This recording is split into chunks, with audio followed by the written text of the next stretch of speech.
భారత సైన్యం ఆపరేషన్ సింధూర్ పేరిట పాకిస్తాన్లోని ఉగ్రవాద స్థావరాలపై దాడులు చేయడాన్ని పలువురు స్వాగతించారు. సరూర్ నగర్ కార్పొరేటర్ ఆకుల శ్రీవాణి ఆధ్వర్యంలో పాకిస్తాన్ జెండాకు చెప్పుల దండ వేసి భారత సైన్య విజయాన్ని కొనియాడుతూ పటాసులు కాల్చి బీజేపీ శ్రేణులు ఆనందాన్ని వ్యక్తం చేశాయి. దాయాది దేశం మనపై ఏ రకమైన దాడి చేయాలన్నా భయపడేలా బుద్ధి చెప్పాలని మోదీ ప్రభుత్వాన్ని శ్రీవాణి కోరారు.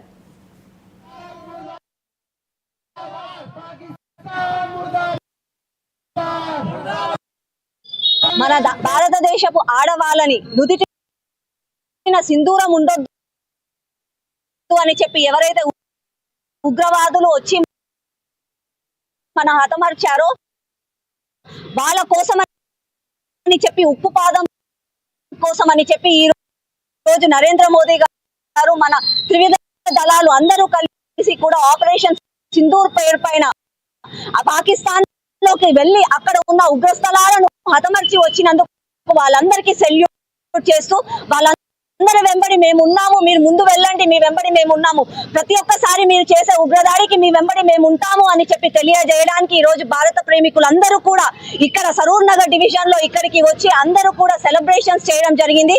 దాంతో పాటుగా మా బొట్టుని చూసి మా ధర్మాన్ని చూసి మొత్తము కూడా మతోన్మాదము చేసి ఈ రోజు ఎవరైతే ఈ మారణకాండ సృష్టించారో అలాంటి వాళ్ళకి హెచ్చరికగా తెలియజేస్తూ మళ్ళీ ఇంకొకసారి భారతదేశం బయట కన్ను ఎత్తి చూశారు అని అంటే ఆ కన్నులలో నుంచి గుడ్లు పీకి పడేస్తాము. ఊరుకునే సమయం కాదు ఇది. ఇప్పుడు చర్యకు ప్రతిచర్య ఆసన్నం అయ్యింది. మేము ఊరుకునేది లేదు. మీరు ఒకవేళ ఆలోచిస్తే ఆ ఆలోచన వెనకాల మేముంటాము అని చెప్పి ఎవరైతే ఇండియన్ ఆర్మీ ఈ రోజు ముందుకెళ్లారో వాళ్ళందరినీ అభినందిస్తూ, నరేంద్ర మోదీ గారిని అభినందిస్తూ వాళ్ళందరి వెంబడ మేమున్నాము అని తెలియజేస్తూ, దాంతో పాటుగా మన దేశంలో ఎవరైతే ఈ ఉగ్రవాదులను ఎంకరేజ్ చేసుకుంటూ ఇప్పుడు కొంతమంది బ్యాచ్ వస్తారు మధ్యలో, ఆ ఉగ్రవాదానికి మీరు ఎక్కడ పోయారు, మీరే పాకిస్తాన్ లోపలికి ఎక్కడి వరకు పోయారు, మాకు ఆధారాలు ఏంటి అని అడుగుతారు.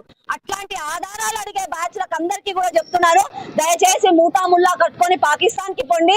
బాంబులు పడ్డప్పుడు ఆధారాలు మీరే చూస్తారు. దయచేసి మా భారతదేశం వదిలిపెట్టి వెళ్ళిపోండి. ప్రేమ మీకు పాకిస్తాన్ మీద ఉంటే పాకిస్తాన్ కి వెళ్ళిపోవడానికి సిద్ధంగా ఉండండి.